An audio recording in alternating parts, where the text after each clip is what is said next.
Сен рөлге қалай келістің?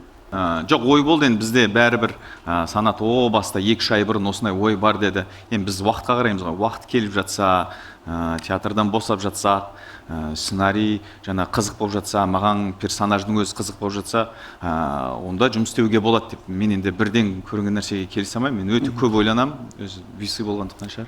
Көп ойланамын, таразылап, 7 рет өлшеп, 1 рет келсем. Жұлдызсың ғой енді. Жұлдызсың ғой. Бірақ мюзикл жанры мен үшін өте қызық. Бұрыннан армандайтын осы мюзикл жанры біздің Қазақстанда да кенжелеп қалған жанрдың бірі. Осы жанрды өзім көрсем, содан кейін мынау бір жағынан қуандым. Жақсы болып шықса екен, жақсы сценарий қылып жазылса екен деп. Содан кейін әйтеуір көндірді енді. Жақсы Америкада жаңа көндіруді оқуын үйреніп келді. Продюсер деген көндіру, сату. Сол жағын жақсы білім алып, мені жақсы көндірді.